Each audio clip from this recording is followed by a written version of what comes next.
Hey friend, welcome to the Halfway to Dead podcast. I'm your host, Jen Lovell. Listen, you and I have reached that age where we are done with the bullshit. We know that midlife is our chance to flip the script and experience life on our own terms. It's time to reconnect with our higher selves and reclaim our inner peace. Are you ready with an open heart and an open mind? Awesome, you're in the right place. Hop in and ride shotgun with me on this midlife spiritual journey. Hey guys, thanks for coming back. Good to see ya. So today I interviewed Denise Brathwaite. Denise is a life coach from New York, specializing in life coaching, relationship coaching, spiritual coaching, and business development coaching. She coaches all the things, you guys. Denise has degrees in behavioral psychology, health and human services, and HR management.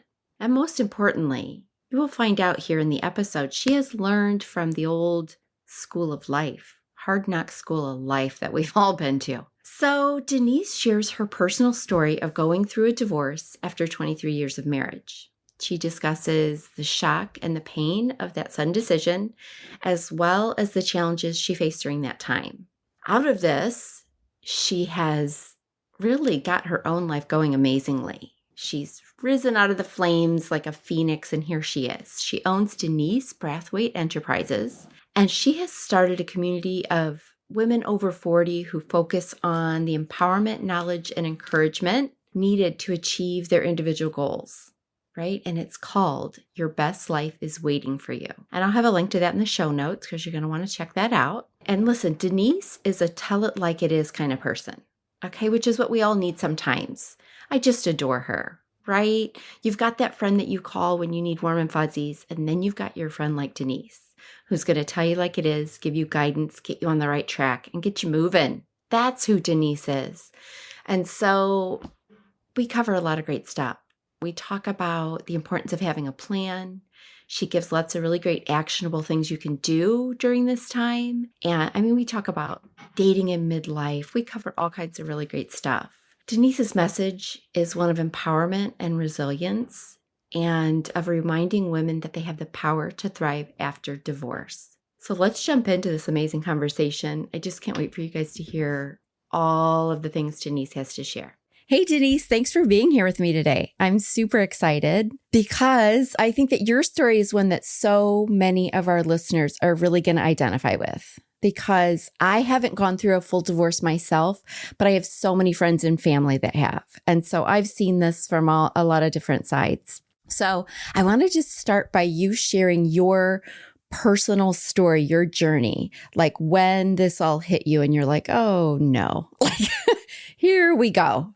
Yeah, I was one of those people that got married young. So I was 20 when I got married. Same, I was 18. Okay. I got it. I know. We sound like dinosaurs these days. People go, what? You got married? What? Yeah. And they're like, yeah, you were a child yourself. And I'm like, kind of. Yeah. But it's okay. Got married straight out of my childhood bedroom. I mean, yep, same. So, good. I'm glad I'm not alone. But what that did do, though, is at 20, I was married. I was married for 23 years. Yes. So I had my children and so forth. And then right when the way I put it is right when things were starting to get good. My son was a freshman in college and my daughter was in high school. He decided he didn't want to be married anymore. Oh, okay. So I had my whole plan of how we were going to, get connected and reconnected, that whole empty nest. Yes, empty nesting. You had plans. The only thing is I was the only one thinking about that. Oh, He was not. No. Or if he was thinking about it with somebody else. Put it that way. Oh, Lord. So did this sneak up on you or hit you like a train? Hit me like a train because I really wasn't expecting it. Like I said, I was making all kinds of plans for the future and so forth that we were going to enjoy together. So I did not expect it at all. It was really, I kind of equated to someone punching you in the stomach and you're like keeled over. Yeah. So that's what it kind of felt like to me. Because did he just come to you and say, hey, Denise, like it's over? Or was it just that quick? Or did you discover things? Or how did this happen? He came to me, we were As a matter of fact, we were out to dinner at a very nice restaurant. Oh, how nice. Uh-huh. And yeah, and talk about a killer of your appetite. Oh, jeez. And he just decided, he just said, I think I want a divorce. And I'm looking at him like, what are you talking Yeah, about? like, what's going on with you? Yeah. So that's what started the whole thing, started the whole discussion. So needless to say, that was an interesting ride home, and then other things were revealed after that. Of course. Mm-hmm. So, the truth comes out. Yep. So after I was able to pick myself up off the floor, because I mean, literally, like on the floor, like on the side of the bed, on the floor, just crying out to God kind of Yeah. thing. Because did he stick around living in the same house with you for very long, or was it just? Oh, we shared our 3-bedroom, 1-bath house for almost a year. Oh, that's hard. Yep. Okay. And then, yeah, and ultimately, I mean, we were actually in the same bedroom Oh boy. until his girlfriend called, and I could hear the conversation on the phone, and I'm laying in the bed right next to you, and I was And just you're like, like, this "Nah, isn't this happening. doesn't work for me." Nope. Okay. So as soon as I could, I moved him into the basement because we had a finished basement. Okay. So I moved his stuff into the I'm basement. surprised you waited a year to move his ass into the basement. Yeah, well, that was the nicest thing I could do. That was good. Yeah, good on you. Yeah. I was like, you are not going to lay here in my bed talking to your girlfriend. You are No, not sir. doing that. Okay. I can't make you leave, but you're getting away from me. Yeah, because you couldn't just separate, because it's hard, because it's a 2-income family. And I mean, it's near impossible to survive on one income all of a sudden then. I was to the point of I couldn't decide if I was angry or hurt. Which one was I more, angry or hurt? Yeah. And when you're married, neither one of you can make the other one leave. You No. both live there. You both own the house. So Right. there was no big blow up where I said, get out, and he left. That's not going to happen. Right. That wasn't In an most option. times. Yeah. No, that was not an option. So, you both stay in the house until one of you can make other arrangements. Okay. Yep. And that takes a while, especially when you weren't expecting it. Now, the person who wants to leave has plans, because they've been formulating. People leave long before they actually leave. Yes. He was gone in his mind already. Right. So he's already got his plans formulated, or if I was the one, I would already have my plans formulated of what I was going to do before I brought up the subject of divorce. Right. So that makes sense. Yep. So once I moved him into the basement, and at least I had a little bit of space between us. And I still wasn't, I guess I was more hurt than angry, because I was still thinking, oh, this isn't happening. He's going to come around. You were in and, denial. We'll Yep. go to therapy and Mhm. we'll work this out. And I kept thinking that was the case. So that's, and I kept trying to talk to him about it. And that's something that I advise people who are going through divorce not to do. Okay. If they say they want a divorce, believe me, they've already thought about it. You're not changing their mind. They're not changing their mind. It's like, I'm a human resource manager by training. Mm-hmm. And one thing we learn is when you're terminating someone, that is not the time for you as the person being terminated to start making your case. Believe me, when they bring you into the office, you're done. already gone. You're done. Nope. Don't waste your energy on that. Start your new plan. Yep. Yes. So, I don't go after them. If they say that they want a divorce, let it lie, because the only thing that happens is now you've forced them to justify their decision. And all they're going to do is say hurtful things to you that's going to make you feel even worse. Don't go with let's go to therapy, and I love you, and you can't do that. No, because you're just going to get your feelings hurt even more than they already Because are. when people show you who they are, believe them, right? That's it. So you were living together, and then he moved to the basement, and then what next? So we continued like that for a while. And my mother always taught me to kill people with kindness. Mm-hmm. So I continued on. I was working and doing what I was doing, and I still ran the house. If I cooked, I offered him a plate. I Oh did my not God. show Well, you are a good I person. I did not show but what it did was it made him feel even more convicted. So then he had to leave Yep. because he Okay. couldn't take me Being so just showing nice. him kindness. And this is a spiritual theory also. Hmm. He couldn't take me showing him kindness that he did not deserve. Yeah. So so It didn't feel good to him. yeah. Okay. So he ultimately moved to another basement at a neighbor's house Okay. because he Perfect. just couldn't even stay. Yeah. So Okay. and we talked, and it was a non-contested divorce because I was not going to fight you to stay where you didn't want to stay. Right. The only thing we owned together was a house, Yeah.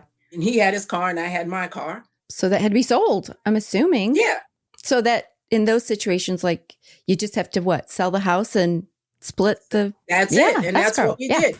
And I didn't do anything. He found a realtor, he sold the house. All I needed, hey, when am I getting my check? I went to the closing. Well, first we did a settlement agreement, and in New York you have to be separated for I think a year or some craziness. He found all this out cuz I refused to go into it. Okay. So we did the settlement agreement. The year went by, and I think after a year it becomes an automatic divorce or something like that. Okay. All right. So we did that. I stayed in the house. He continued, contributing, paying the bills and so forth. So we didn't have any issue with money. And throughout our marriage, we never did have issues with money. He was a good provider, and he took care of everything. I didn't have to worry about stuff like that. I always worked. So that was never an issue. But we got the divorce. He sold the house, went to the closing. I got my half of the check. He got his. And we kind of, he had to pay child support for my daughter because she was still a minor, Mm-hmm. and he paid it every month, never had any issues or anything like that. So I could say that it was a relatively smooth divorce because I wanted it that way. Yes. Because you I was decided already that. traumatized. And, I wasn't going through, I never got a lawyer. I didn't do any of that. I was just like, okay, fine, sell the house. I get half. We pay off all the marital debts. And I tell women this now: you sell the house, don't get attached to a house. It's a thing. Yeah. Sell the house, take your money, make sure all the marital debts are paid so that when you start your life as a single woman, you're not carrying debt with you. At least you're getting to start debt free. So that means pay off the car, pay off any charge cards, anything, so you can start fresh. Okay. So the house sold, you've split everything up. What part in the journey is this when it started to hit you? Is there a moment when you were like, wow, okay, I have to like start again?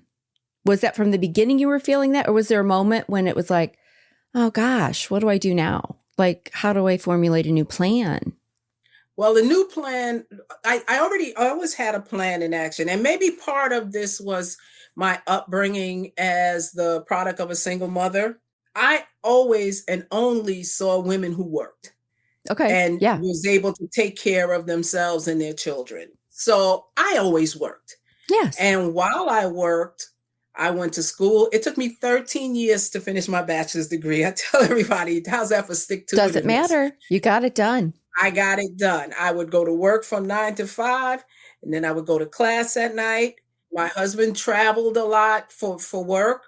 So a lot of the times I actually took my kids to class with me. We'd be like in the back of the lecture hall, and Yeah. I'd have one kid on one side and one on the other. They'd be doing their homework, they'd get their snacks, and I went to class. You got to do. I finished my degree with 3 children. They were pretty small, and I can't even tell you how many nights because I didn't want to take time away from them sometimes. So I would take care of them and their needs. And then they'd go to bed and I'd have to pull like an all-nighter sometimes just to catch up on all like the schoolwork, just to do that. So yeah, I mean, I would let them go when I had to do things like that, like finish a paper or study for a test or something. I would send my husband off to work, take the kids to school, and then I would go back home. I would take the day off from work and I would go and back get it home. done. Okay. And I wouldn't tell anybody that I took the day off, because then when my husband got home, if dinner wasn't ready or he knew that I was home all day and things didn't look like anything was done. He didn't get the work you were putting in at home still. Yeah. No, For no. school. He would have Okay. figured, well, you should have cooked dinner. You should have did this. You had time to do that. You didn't Yeah. go to work, Ugh. So I just didn't even tell anybody that I Yeah, stayed that was your home. secret. Yeah, I like it. Yes. No, I like it. No. My grandmother used to say, don't let your right hand know what your left hand is doing. Okay, there you go. Sometimes it's good to just keep things to Keep things yourself. to ourselves. Yeah. Do you know what? Need to know basis for some things. Yeah.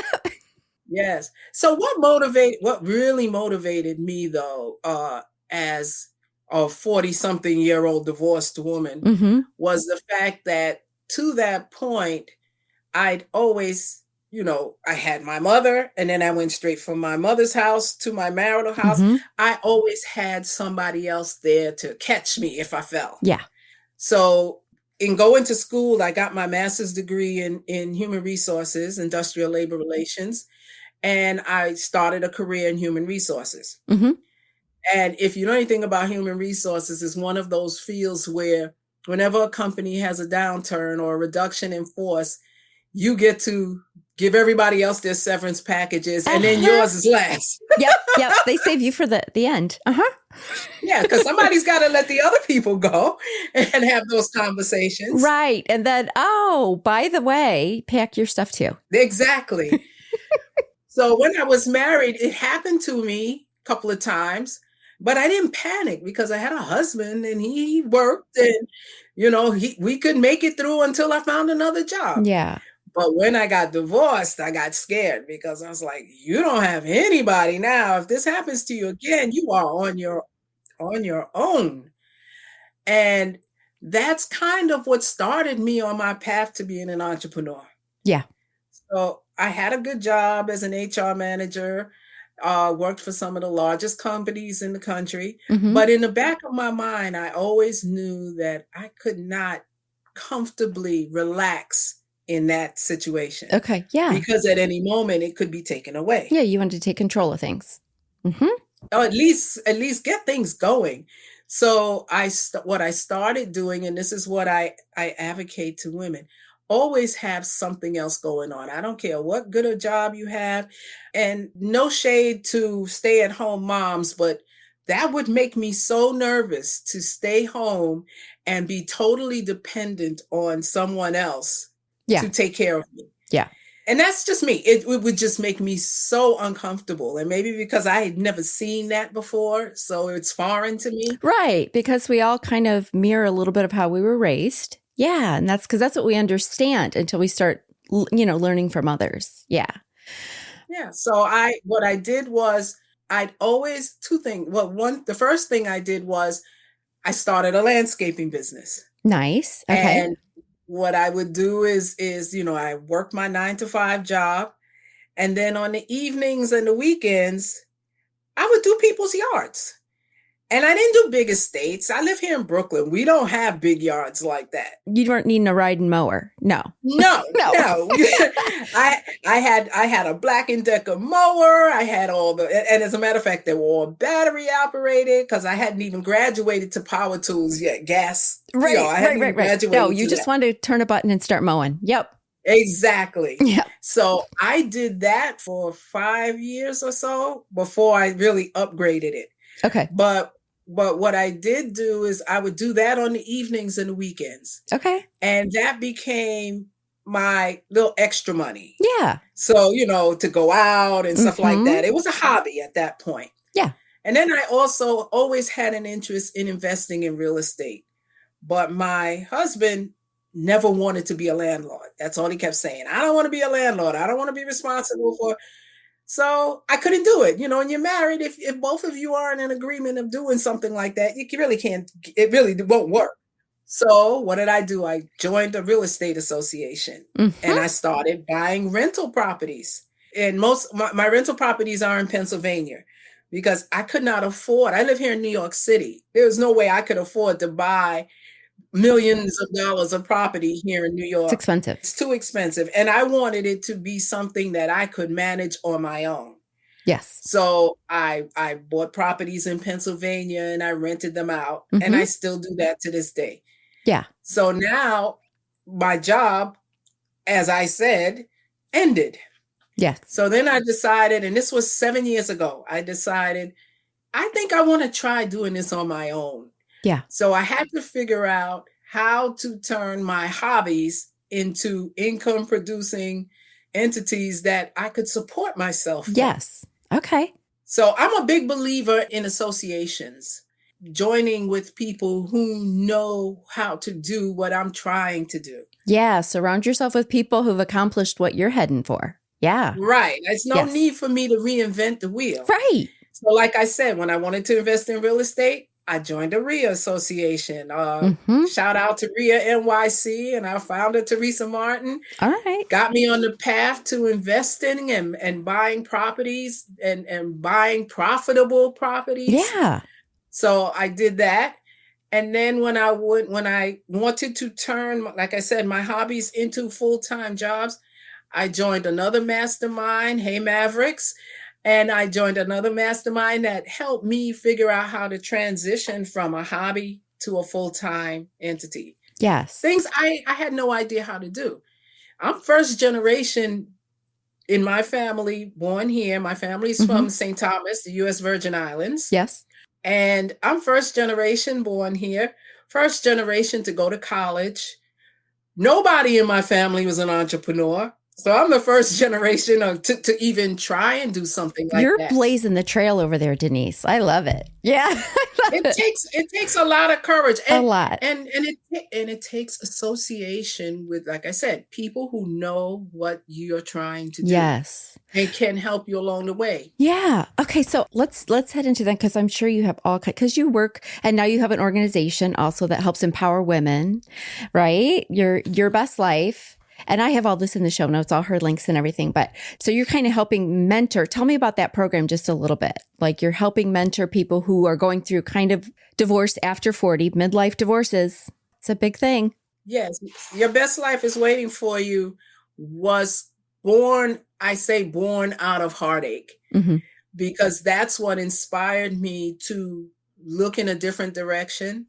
If I was still married, I probably wouldn't have done any of the things that I have accomplished since I've been divorced, because I'd have been tethered to my husband, and whatever he wanted to do is what we would have done. So I probably would never have done those things. Yeah. But I want women to realize and actualize their own power. Your life didn't start with your husband, and it didn't stop. Your life didn't start with anybody other than yourselves. The focus of the group is geared towards single women over 40. Now, whether you are divorced, never married, living with someone and broke up, whatever your situation. You're on your own. You're finding yourself in midlife on your own. And why I target that group is because at 40, your children are, either late teens or, college bound. Yeah, whatever. we're heading toward, they don't need us as much. Exactly. So this is your turn now to do you. Yes. And it's hard for women to think about doing them when they've spent so many years doing for other people. Yes, exactly. And that could mean holding down a job that you had to keep because you needed to put food on the table. Whatever that is that you felt I had to do. At some point in your life, you got to get to the point where you're doing what you want to do. Yeah. And you have the power to do that. You just got to find it. Yes. And that's not a muscle we've flexed very much. So what I want to go over some things. Okay. So if my listener right now, there's different situations probably. There may be someone listening right now who is not divorced yet, but they know it's coming. Do you know what I mean? They know it's coming. Do you have any tips or maybe it's just, it's coming, but the words haven't been said yet? Who knows? Are there things that you would want those women to know, things they could do to prepare for what's coming? Are there certain things as you look back and with the different women you've talked with and worked with, are there certain things that maybe you should get in line or do, or is there a way to even prepare for this? In most cases, they don't know that their husband is going to ask for divorce. Okay. But they know that they're not happy. Right. Yes. In the relationship. And that it could happen. Yeah. Right. So when you say that it's imminent, what that means is I want a divorce. I Yeah. just don't know how because I don't like this. I'm Yes. not happy So here. are there things that women should do, women or men, Yes. before they say those words? Because there's no turning back once those words are said. So are there things that women should get in line, think about, do before those words get said or before they hear those words? Yes, you should. A lot of it is financial. Make sure that you have an independent financial history, meaning you have credit in your own name. Mm-hmm. You have not racked up a whole lot of bills that you cannot pay. Find out what kinds of credit you have jointly with your husband. Because once you say the word, if he decides to go out there and max out all the credit cards, you're responsible. Yes. So you want to find out what's your level of credit debt right now. Mm-hmm.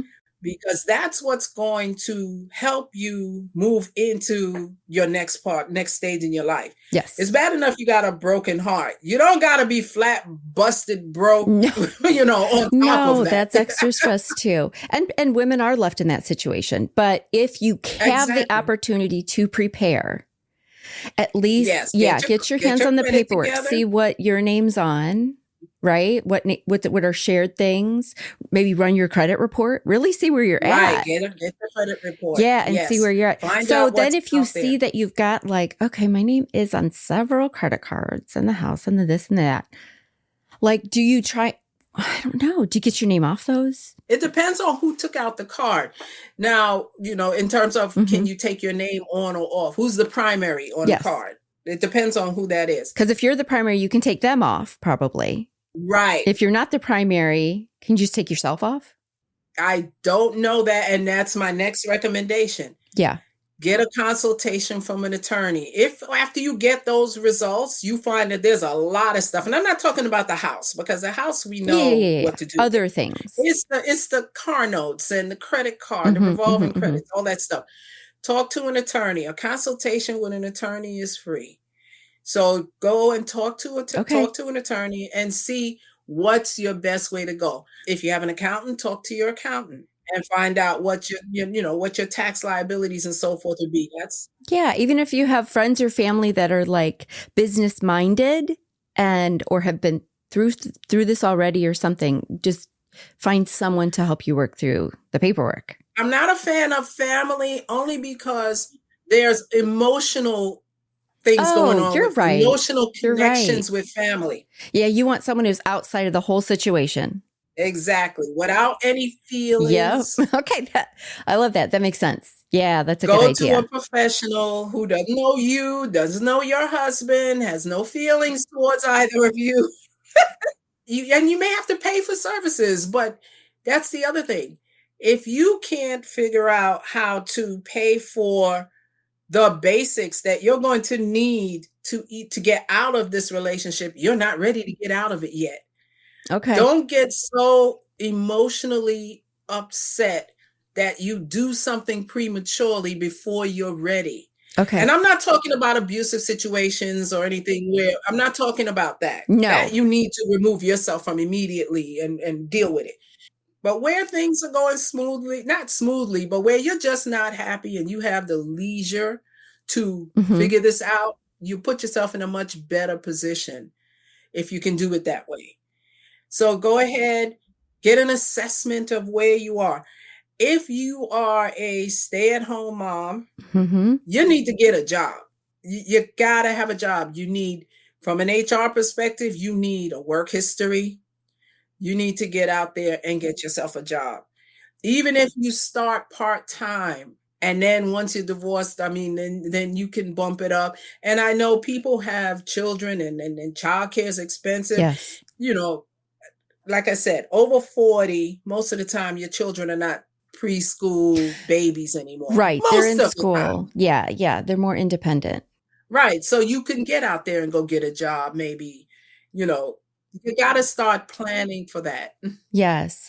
And if you're in a situation where maybe your partner doesn't allow you to work, I don't know, independent ways you can work from home. I mean, I know women who start selling things from home, or whatever on their own, where they can still be home and still do that. And I don't know, would you even like in that situation, maybe start tucking a little bit of money away from the family income? I don't know. I don't like the, Oh, I'm well, not, that that's your that other was my suggestion. next Okay. suggestion. Yeah. Yeah. I hate to tell people like to hide money, but when you're in this situation, it's hard. Yeah. I made that suggestion to somebody once, and they got very upset because they said that was being deceitful, Mm-hmm. and I was like, I don't know about deceitful. I know about survival. Right. And if you Survival mode. Yep. if that's what you have to do, start putting some money away. Start researching what kind of resources are available in your area Yeah. for, I mean, if you need childcare, or in some cases it's after school care, because like I said, most of the time in your 40s, your kids are not that little. Right. But you may need additional resources to just keep them occupied, things you could get them involved in, so that when you go to work, because I know, you work 9 to 5, kids get out of school at 2 or 3. What are you doing with them between? So find out what resources are available that you might be able to tap into for that, because Yeah. your kids really suffer from divorce. And Mm-hmm. my ex would say, "Oh, this has nothing to do with the kids. This is between you and me." That's baloney. Yeah. You are so deceiving yourself, Yeah. Because divorce doesn't So seem we like it's ever just between two people. It's especially when kids are involved. Nope. so you have to plan on that. And it's hard to do because you're dealing with your own heartache. Even if you're the one that wants a divorce, it's still painful. Painful. Yeah. And it's still, so you have to always be conscious of what's going on with the kids and what help will I need for them, Yes. whether it's, after school, like I said, or counseling or any of those types of things. Yeah. Yeah. Yeah. And also, if you do the research and your name's on nothing, okay, you don't have your Good. name's not on anything. It's time to probably you got to start building your own credit. It might be time for you to get a card. Okay. Right. Yeah.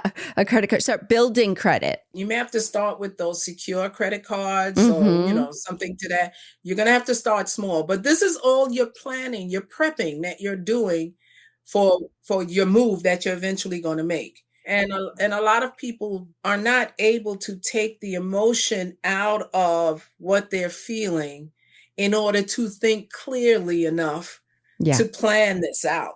Yes.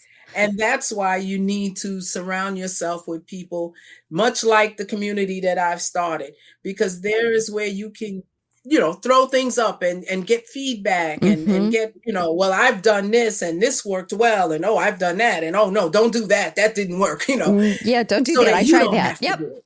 Yeah. And so if you can prep.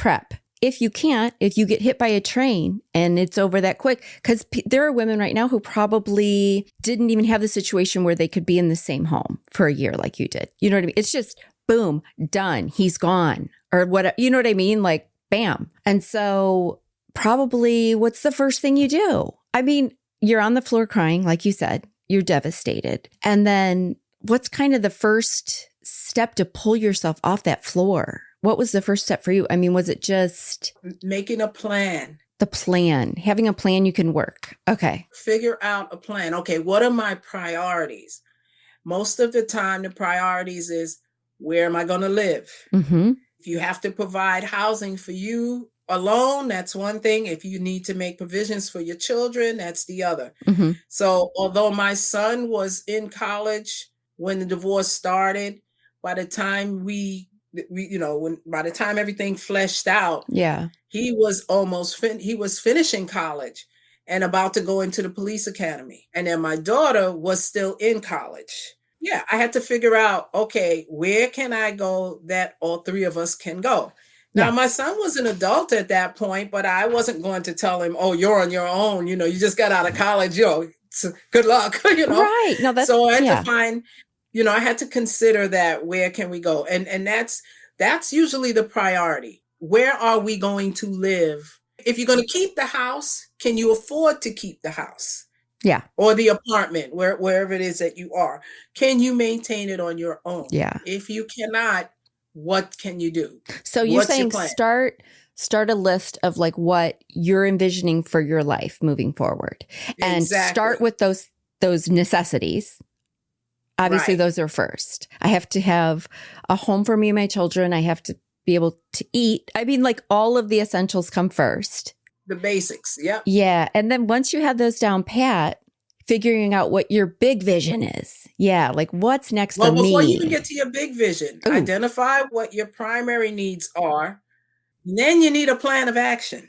Okay. Having a vision without a plan on how to make it happen. Okay. Yeah, that's a bad idea. It's not going to work. Yeah, okay. So all of these stages, okay, I need a house. Okay, what do I need? What kind of house do I need? How much can I afford? Where? Sometimes you can't afford to remain living where you were living. Mm-hmm. Yeah. As a married couple, because you just can't maintain like that you said, on don't your get too attached to the house. That's it. And I would hope, because I've seen this situation where people have been married for years and the house belongs to the husband. The wife is not on the deed or anything. And I'm like, how did you manage that? Yeah. How did you? Yeah. Oh, it happens. I'm sure. Yeah. And I don't know how. And a lot of times women say, well, I just didn't even bother with stuff like that. They didn't pay attention to financial matters. They left everything to their husband to deal with. After the fact now, but never do that, Yes. If you're a youngster out there listening, newly married, like get your name on some stuff. Yeah. Please don't do that. Yeah. You want to be involved in every phase of what's going on. And especially if you work. No, we have a joint account and we have separate accounts. Mm-hmm. Always maintain a sense of independence for yourself. But like I said, once you have your plan, you've established what your needs are. Now you got to figure out how to get what you need. What's your plan? What resources do you need? What resources are available to help you in your community? Which people, professional, do you need to talk to? Yeah. So, and I'm a big list writer. So these are like, break out your notebooks. That's the other thing that really helped me when I was getting divorced. Journaling. And my journals consisted of my plans. And I would write letters to God. All my journals. Yes. Like, dear God, or dear Father. Yeah. And then I would go into how I was feeling. Because you were working on manifesting things. You were exactly. You were getting everybody on board. Yep, to help. It really helped to write things out. So journaling really worked for me. Talking to other people, family members and stuff, did not help me. No. But journaling it, and I'm a woman of faith. And if you're a woman of faith, lean on that, because I can honestly say that the things that I've journaled and that I've asked for were manifested. I can honestly say that. Because really when you're journaling, you're talking with yourself, and yourself is the only one who truly knows what's going on, right? More than family, more than friends, you got to tap into yourself a little bit more. So you journaled and you did lists, really like outline, because sometimes journaling is just those lists. Like, here's what I need. Yeah, here's what I need to get done this week. Here's what I need to get done this year. Like, you know what I mean? And I get a lot of satisfaction out of checking them off the list. I love checking things off the list. And it can be a grocery list. I just love checking things off lists. Yeah. I did something a while back that I regret that I did. I got rid of my early journals. So you can't go back to some of them. Yeah. So I can't go back. But at the time that I was writing those journals, they were filled with so much pain that I never wanted to go back there again. So you just released them. Yep. I got rid of them. And now I wish I hadn't done that. Yeah, it's all still locked in your head. You remember, though. I remember, but it's also good to be able to go back and see how far you've come. Yeah. Yep. And I agree. That's what I wish I was able to do. Yeah. So while I didn't want to relive the pain, I would have liked to map out the progress. Yeah. So that would have been nice. But also, yeah. What you gonna do? Okay, so we're in that phase. So let's talk about your tips and actionable things we can do once we've created our vision, we've done the list, we know what we want. we know what we want and we want to work towards getting it. What are some things that we can just do in our lives just to make things better? Like you've talked about, you got to find your tribe. You got to find your support system, your people who understand what you're going through, right? I know you talk a little bit about clearing the clutter. And that's clutter in your environment and clutter in your mind too. But clutter in your environment, if, for example, if you stay in a marital home, get rid of anything that reminded you of your ex. And yeah, get rid of it. If it's cluttering up your environment and triggering memories that you don't really want to be going through, get rid of it. Stop being emotionally attached to things. So that's one set of cluttering. And then the other set of cluttering is what's going on in your head. Are you sitting there trying to figure out why did he do this? Or why did she do this? Whoever it is. Overthinking it You're all trying again. to figure out why? Why me? Why did this happen? No, don't waste time with that. You cannot fix anything. What you want to be focused on is not why me, but what am I going to do going forward? That's where you want to be focused on. You can't change the past. That's just clutter to be entrenched in trying to figure out what happened last year or the year before. Yeah. I'm a very physical person in terms of it doesn't really matter how you broke your leg. What matters is how are you going to get your leg You're going to fix it. Yeah. Yeah. Right. That's where you need to be Yeah. focused on. Not the flight of stairs you fell down. Yeah. That's done. That's over. Yeah. Okay. Your leg's broken. Now what? Yeah. So So that's you're what saying, so really it's about being mindful and just staying in the present, staying right now. Exactly. Not trying to think too far forward either, like too far ahead. You want to think ahead because that's your goal, but you want to be here right now. And are you saying do what you need to do right now? Don't worry about the past. It's done. You can't change it. We got to just move forward, live right now and move forward. Okay. And focus on today and that next step. You don't have to see a month down the line. You just need to see today and step into tomorrow and let each day manage itself. So break up whatever it is that you need to have done into small goals. Okay, fine. I need to buy a car. Do I need a Cadillac? No, I don't need a Cadillac, or whatever the most expensive cars are out here now. I don't even think Cadillacs. I'm dating myself. It's probably not a Cadillac. I get it. No, but yeah, you don't need the brand new one off the car lot.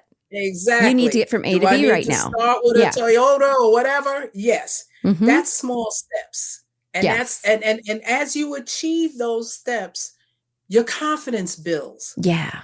And then you can see your way to the next step.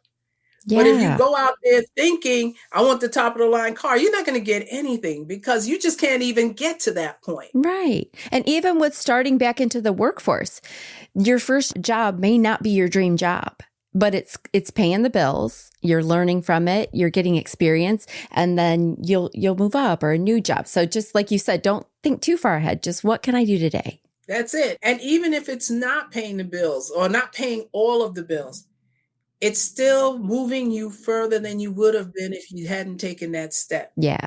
So you have to be grateful for small steps and small blessings. Yes. The other thing that I encourage women not to do, and this is hard, is not go on a mission to find a man.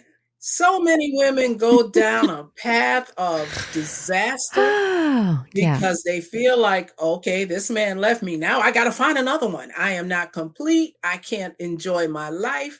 And I have nothing against men. Right. Well, some men I do, be honest, but I have nothing against There's a men. couple still on your list. Yeah. Okay. There's still some on my list, but I don't have anything against relationships. But I do have a problem with women who make that their priority. Gotta find a man, gotta find a man. You don't have to find a man. You have to build a life of which a man can be a part of. But a man can't be your life.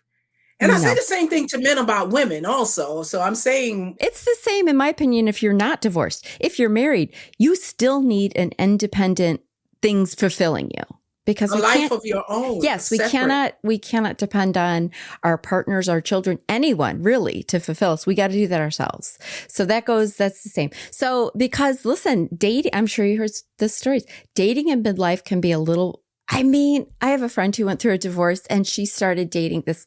And listen, back when there was no online anything, right? Right, Like there was right. apps for dating, and now it's so complicated, right? It's ridiculous. I mean, I've been out there and tried the apps. I mean, my daughter's daughter and daughter-in-law put me on dating apps because Okay, they're yeah. like, "Come on, ma," and they did Yeah. it. And this is the hookup culture. So nobody's looking for relationships. Everybody's looking for a hookup. Yeah. And It's I mean, I confusing. went out with guys who you didn't even know my middle name, and we were out for like an hour on our first date, and you asked me, "How do you feel about premarital sex?" I'm like, "What? Oh You my don't even God. know who I You're like, am." well, with you, I'm thinking no. Yeah. And that was his last date, and he hit me up online a while back, and he was like, "I don't know what happened, but I surely would like to see you again." I didn't even answer him. No, you're like, I know exactly what happened. Yeah. No, I mean, because I have a friend, and like I said, she was dating, talking to people online. And of course, in that world, you're talking to multiple people at once, right? Because you're putting the Right, feelers right, out everywhere. And I mean, there right. was some real wackadoodles out there. I mean, just coming through, some of them were like, yeah, meow, meow. Kitty likes what, like just weird, like acting like animals. Just guys, it's nuts out there. And you're right. It's really hard to tell if someone's wanting a mature relationship or, like you said, just a hookup, just a midlife hookup. Yeah. And then you find the ones that are looking for what they call it. What's that called? A nurse and a purse. A So nurse. then you get these really old guys. Oh, jeez. Okay. Yeah, that's a whole So different group. Yeah. that's a whole nother genre. Yeah. So I would say you're recommending you really have to get to know yourself first, your goals, work on you, and then you're going to Put be in a your better energy place into to, that. yeah. And then you're going to be in a better place then to attract the right Yeah. people too. Yeah. If you and I use this analogy often, if you want to bake a cake and you go to the supermarket, you know you want ingredients to bake a cake. You've made up your Mm-hmm. mind. You know what you need. You've figured it out. You're not going to go to the store and buy a steak when you want to make a cake. When you're making a cake. You Yeah. know what you need. You know what you want. You know what makes you happy. And you're not going to And waste time in any other aisle of the store. Nope. That's it. Yeah. And you're not entertaining any people who step into your life that don't fit the plan that you have. See, what happens is we fail to plan. Mm-hmm. So then we fail to achieve. If you're just living your life and you go, I don't know what I want, I don't know what I like. Then you will buy don't or date take yet. anything. Yeah. Right. Not time to date yet then. If you don't know what you want yet, not time for the boys yet. Nope. And or girls, whatever. It's not time for a partner. So no. The only how you know what that is to, first of all, take the time to heal your heart from the heartbreak that you just settled with the divorce. Right. Take the time to do that. And that only happens in time. You know how many people, and I'm sure you know, they just run from one relationship to the next. Yes. They never spend any time alone. Mm-hmm. It's like they're afraid to be by themselves. Yeah. But that's when true healing starts, when you spend that time alone with you, and I say with God, if that's your thing, whatever your higher being is. Yep. You need that period of time to spend. And then once you are able to move without, I used to count my days and, okay, this is day number 2. I didn't break down crying, following my divorce. I used to chart my days that way. Celebrate the small wins. Yeah. And I was like, okay. And once I was able to do that, then I was able to say, okay, now what? What do I want? Okay, I got my needs covered. I figured out where we're gonna live. I've gotten all of that figured out. I'm able to sustain myself in some way, whether it's with assistance, and sustaining yourself could mean you had to move in with a relative. Yeah. But okay, fine. You moved in with your relatives, your mom or whatever. Never go move in with your relatives and not offer to pay financially and carry your own weight. It may not be market rent, but always pay something. That aura is you need that. So if that's what you need to do after your divorce, then fine, you do that with a goal of getting yourselves independent at some point. Yes, because that's just a step in the plan. Moving in with the relatives is just a step in the plan. It's a step in the plan, and it's a plan of action. So don't feel bad if you can't figure out how to go out and buy your dream home right after divorce. Right. No, it's not going to happen that quick. Mm-mm. And don't feel like a failure either. Yeah. So take those experiences. That's the other thing I hear women say, oh, I got divorced. It was time wasted. No, it wasn't time wasted. That married life you lived and that divorce made you the woman that you are now. Yeah. And there's still lessons to be taken away from that. Right.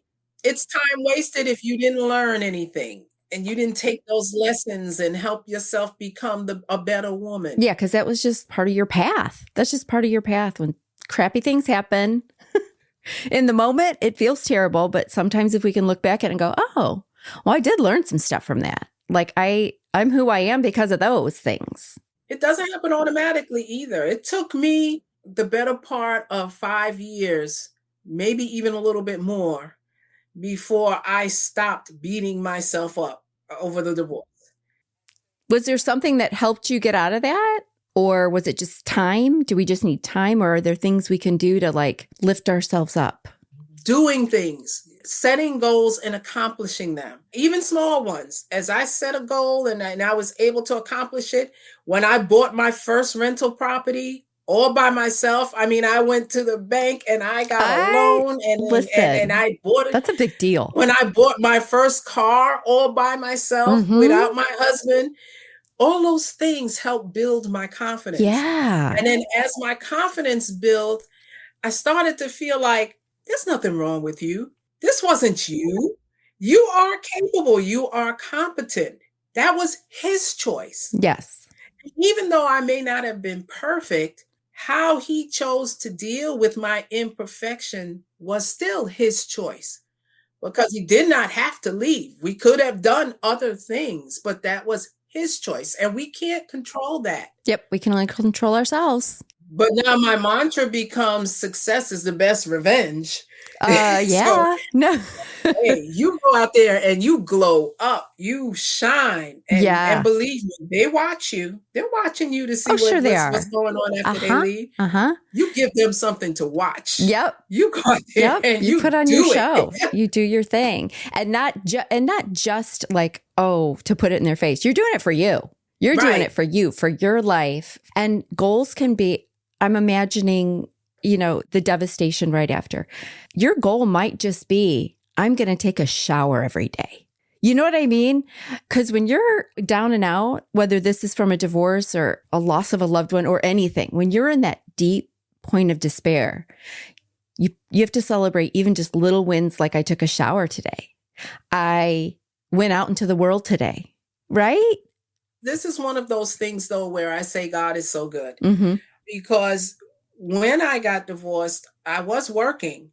I've always worked. It was so difficult for me to drag myself to work every day. And I was a human resource manager, and I'm here trying to put a happy face on the company and, do my job. And meanwhile, I'm like crumbling inside. Yeah. And I was fortunate enough that I worked close to home. So I was able to go home at lunchtime. Yeah. And I kid you not, I would go home at lunchtime and I would fall on the floor and cry and just get it all out. And then I would get up, wash my face, and go back to work. Yep. And that was your win for the day. That was it for today. And then ultimately the job ended, as human resources jobs do. Yeah. All jobs. Yeah. The job ended. And coincidentally, my son had gotten a $10,000 well, I got a $10,000 Parent Plus loan because my son was in Yeah. college and he was too young to take out a loan on his own. I think he was 17 because my kid skipped a grade. So it was a Parent Plus loan. And I guess there was an overage, and somehow a $10,000 check came to me. At the same time, the job ended. Everything. It was like, oh, thank you, God. Yep. I needed Right. that. And it was what I needed. I needed to be able to stay home. In the church, they call it on your face, Yeah. laying, before God. I needed to be able to stay home because God knew it was too hard for me to handle all of that and do the job. Yes. So not only did the job end, he also sent resources to me to carry me over Yes. until I was stronger and ready to look for another job. Yes. So just see things that happen now. I could have said, "Oh my God, I'm losing my marriage and I'm losing my job," and I could have let that just take me out, you know? Right. No. So you have to really look at all the pieces and put them together in a way that makes sense for you just to get to the next day. That's Yeah, all that's what you're trying to you're do just is in get to the survival next day. mode. And then once you get a little bit more out of survival mode, then you can accomplish Right. bigger things then, right? Because it's all part of the plan you're working. Like you said, you got to that part of the plan then you can start updating your plan. Okay, I accomplished all these things. What's next? Yeah. Yeah, what's next? It all starts with a vision and a plan. And you have to know what it is that you want. And you won't know that right away when you're divorced. Right No. away when you're divorced, you're looking, like you said, survival mode. Yep. Even if you're financially secure, because I mean, everybody's not broke. Even if you're financially secure, you're still in a sense of survival mode in terms of emotions Yes. and getting a grip on how am I going to, like you said, make myself get up and take a Take a shower kind shower, of go to thing. the store, Right. So call a your thing may friend, not be money whatever. in your situation, who the individual it may not be money. It may be those other areas that you have to really focus on and talk to people. Like I said before, I'm a big believer in affiliations. And sometimes you have to pay for those affiliations. It's like why people join country clubs and, professional associations because you need the support, you need Yeah. the education, you need the encouragement that you get from these associations. Yeah, it's just like joining the gym. Yeah, we can work out at home, but when we get with a group, yeah, Exactly. and then you've got some accountability and someone you can bounce ideas But off of. a lot of people don't see that as important. They go, "I'm not paying for that. Why am I going to pay you for that?" And what it is investing in yourself. And we're not used to doing that. We're used to spending money. We'll buy things. But when it comes to investing in yourself and your own well-being, your own emotional well-being, your future, Yeah. we're not too good at I that. think that's a big transition with all of us midlifers too, because we're so used to providing for others, our children, our partners, our coworkers, whatever. We're providing for everyone else. So I think a big part of kind of this midlife journey even is just, okay, wait a minute. I need to do things for me again, right? These people are all fine now. I raised them. I did this. I did that. What do I need now? Right? You got to be selfish. And it sounds like a bad word, but really it's not. To be selfish in terms of what you want for your future, if you don't take the time to figure out your life and what you want, nobody else will. No, nobody else cares like you care about your own life. Yeah. Yep. So you really have to put yourself first and say, okay, what do I want? Does that mean that you have to say no to some things and some people? Yes, you do. Mm-hmm. You do have to say no sometimes. But Yep. that's the only The how you're boundaries. We really got to going put to. up all the boundaries. Yep. I hear people talk about boundaries a lot. And for me, I don't so much put up boundaries as I'm more likely to have visions and goals. So if I have a vision or a goal for what I want Mm-hmm. and it's detailed, I'm very big on detailed visions. You don't just want a car. You want a red car with beige seats and whatever you Yeah, like something. specific. So you're envisioning that goal. It's clear. Exactly. Okay. In detail. Yes. So therefore, I'm not worried about boundaries. I'm more focused on achieving what it is I said I want. Right. So if I'm looking for a red car with 10 leather seats, when I go to the showroom and he shows me a black car, do I have a boundary against against considering black cars? No, I don't have a boundary. I have a preference that I'm looking for. Yeah. And you're not going to allow anything else to deter you. So I don't have to worry about maintaining boundaries, because if you don't fit into the vision and I know exactly what I want, I don't even see you. You're not violating any boundaries of mine because you don't exist. Right. So essentially, you've kind of set your own boundaries in that, like, because boundaries a lot of times are for us, not others. You've already set your intention that this is my Right. goal and no one's going to take me off track. Right? Like, That's it. eyes forward. Yeah. Yeah. But you see, so many people get caught up in, you violated my boundaries, and they work themselves up, getting upset. Yeah. You don't get No, upset. You just do what you you need don't to do. exist. Right. So- Yeah. Like, you're fine. We're not on the same path, and that's okay. Yeah. I've moved away. you have exerted so much energy in the fact that they've done something that you didn't like, or that you feel is a violation of your boundaries. That energy could have been better used moving you forward in achieving the goal that you wanted. Yes. So, and we find that with men a lot too. Yeah. You don't know what you want, so you accept anything that comes your way. Right. Which is why, like you said, you got to get all your stuff in order before you head back out to look for another partner or get back into that world. Yeah. Because once you know what you want and need and what's best for you and your life, then you're not going to accept anybody that doesn't fit into your list. Right. Exactly. Yeah. Because you don't need to find a new project in midlife. Okay. We don't need a new project. Okay. No, we need someone that fits into the life that we've built for ourselves and what our goals and visions are. And if they don't, nope. Right. It's a no. There is so much power in maintaining the ability to walk away. Yeah. And that's a muscle we have to flex. We are so, a lot of us are nurturers.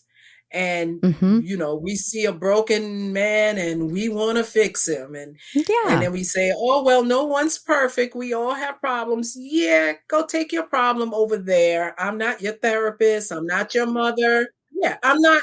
No, good to know you. I wish you luck, but you got to go. And it's not that anyone's looking for Mr. or Mrs. Perfect, but they just need to line up into our plan, is what you're saying, right? It's like, that old saying of trying to put a square peg in a round hole. Mm-hmm. There's nothing wrong with being a square peg. You just don't fit. Nope. You just got to go find the right hole. Yeah.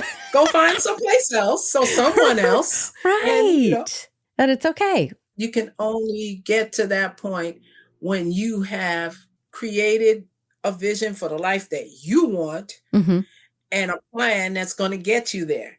Yes. Then you can clearly see that this person doesn't fit. Right. They're not checking enough boxes. Nope. Yeah. You won't know. You won't even recognize it. And you'll waste more years on something that should have taken 2 weeks to figure out. Yes. So it's just like your grocery cart analogy. Like, don't go grocery shop until you got your list. Because that's it. You don't want to just be throwing things in the cart. Nope.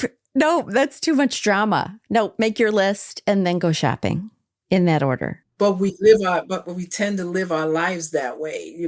I'll just go see what's out there and I'll just go see what's happening. And no, that's how you end up in crap. Yeah. And that's not to say we can't be open to things coming to us that are the right fit for us.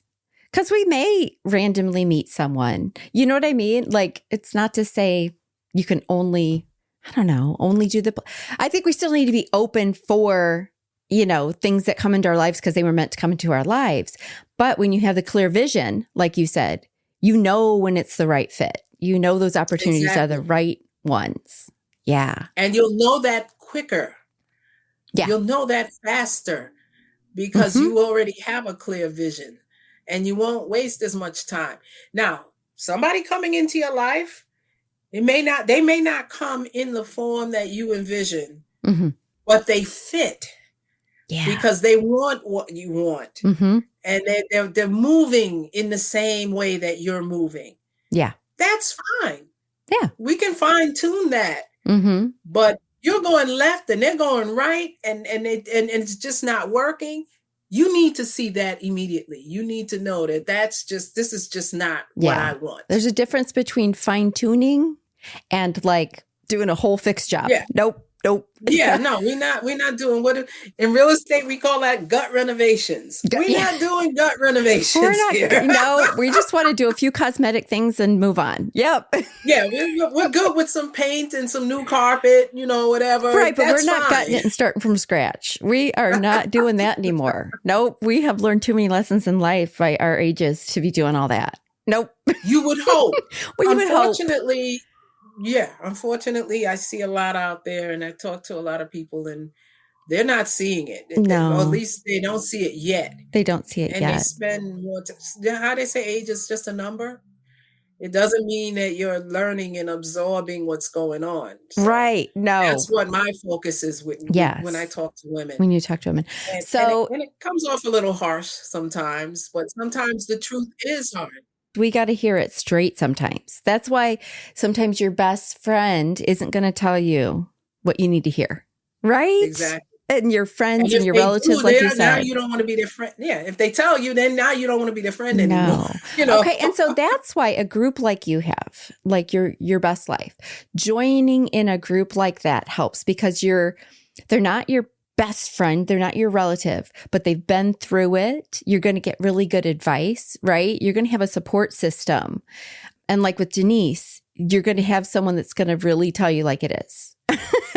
Exactly. and help you through it. And that's sometimes what we need. This is, investing in groups like this is a really good investment. Because like you said, we spend the money. We spend the money.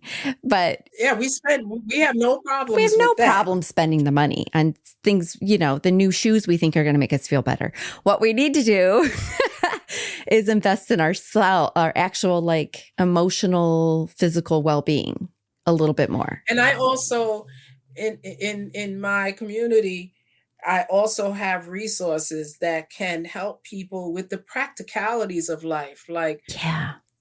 is your credit wrecked? Yeah. Let's work on I it. have affiliations with people that can help with credit repair. Yeah. Are you interested in starting a business of some type? I have people that can help you with that. So it's not just the touchy-feely stuff. I'm great with the touchy-feely, but I'm not the touch-and-feely person. There's other people in the group, what they call empaths. Yes. I'm not an empath.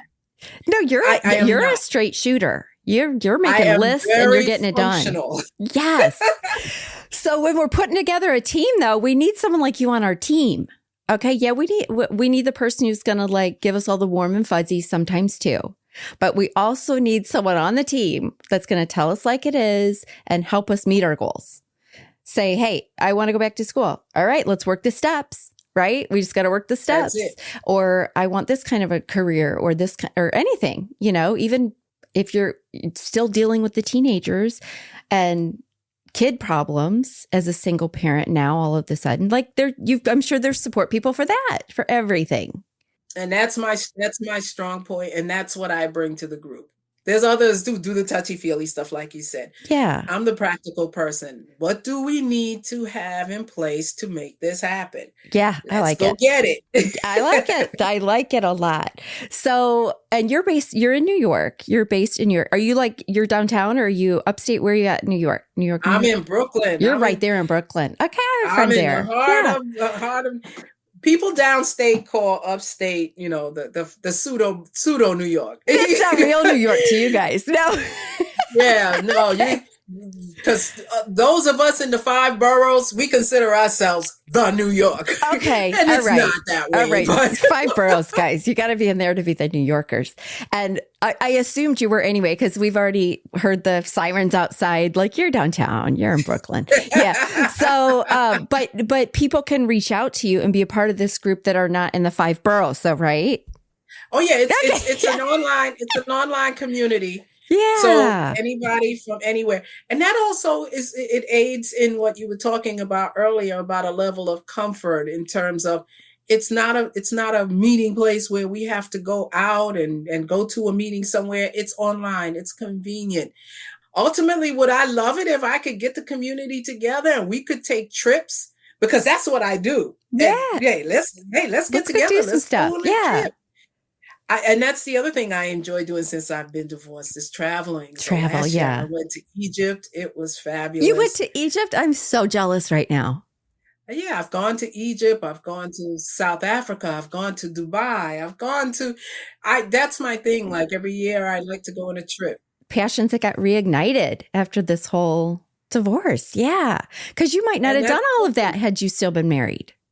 No, and see, that's the thing when you're younger and you have children and you're raising them, I mean, unless you guys are just independently wealthy or whatever, which Right. most of us are Right. not. We gotta Yeah, try pay the our bills. trips consisted of piling the kids in the car, and maybe we drive down to Florida, with the Yes. fried chicken and the sandwiches in the In the cooler and cooler, stuff, and you're stopping and you're you're budgeting every moment out. That's So it, so you yeah. can't do that stuff, for the most part. So now that's a good thing because as we get into these ages, whether you're divorced or not, like we don't have as many of those bills that are associated with our children and everything else. So we can kind of invest a little more in our own traveling and our own, exploration out there. So no, that's perfect. So you need, Well, I would love it at some point to get the group together and let's take a trip, plan Hey, a trip like once a I year got or people who something. can make that happen. Yes. No, that sounds like a great idea.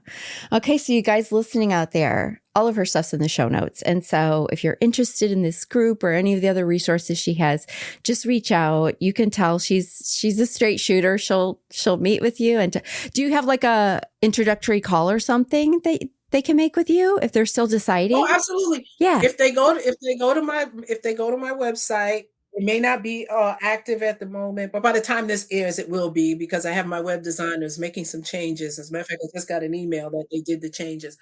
If you go to my website, yourbestlifeiswaitingforyou.com, you'll see my story and you'll see a lot of beautiful pictures. And these are all places I've traveled to since I've been divorced. Right.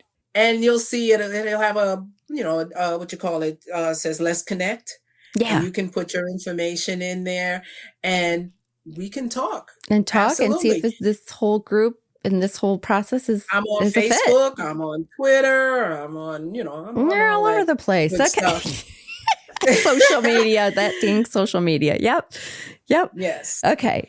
So this has been good because I know there's so many women that are picking themselves back up as we speak. If you're listening right now, you know this was for you, this episode. You can feel it. And so reach out because you don't have to do this alone. There are resources and people that want to walk this path with you and help you out and give you inspiration, right? That's what this is all about. Yeah. That's what it is. Give you inspiration, give you encouragement, give you knowledge that you need. Yes. It's out there for you. You don't, like you said, you don't have to go through this alone. No. Will you survive? Yes, you will survive if you do this alone. You're not gonna, you're gonna survive. Can you thrive is another story. That's what we need to do. We got it. No, we're thriving. We're thriving. We're not. Yeah. No. And you thrive, and it's easier to thrive if you have help. You have people who have already blazed the trail for you. So you just have to walk in it. You don't have to create the road. It's there. Anyone already. in these age groups we're talking about, this whole midlife thing, we grew up scrappy. We know we can do this, right? Yes. Nobody handed us anything. We were out there just scraping and scrapping to get where we were going. Yep. No, that's an advantage for our age group. Yeah. Get in there and let somebody else scrap. No, you don't have to do Let's get a team. Yourself. Let's get a team now. Yep. I love it. Oh gosh. All right, you guys. It's a pleasure. This has been amazing. Thank you so much, Denise. We've learned so much. I've learned so much. I know everyone listening has too. And so I hope this gives hope and inspiration and hits right where it needs to for the right people for this episode. So you guys, if this has hit you, listen, share this episode with someone who's going through a divorce. Anybody, share it with the people that are struggling right now and you think this might help. Listen, I know your time is valuable. And right now I'm feeling super grateful and totally humbled that you chose to hang out with me today. If this podcast resonates with you, Could you do me a solid and hit that subscribe or follow button? That's going to help you out because you're never going to miss an episode. And it helps me out because you're never going to miss an episode. And if you have like 30 seconds more, could you leave a 5-star rating and maybe leave a kick-ass review? Thank you so much, and I can't wait to continue our journey on the next episode. Oh, and I can't forget the fine print. You know, the legal jargon. This podcast is presented solely for educational and entertainment purposes. We're just two friends on this journey together, and this podcast is not intended as a substitute for the advice of a physician, professional coach, psychotherapist, or any other qualified professional. You get it. See you next time.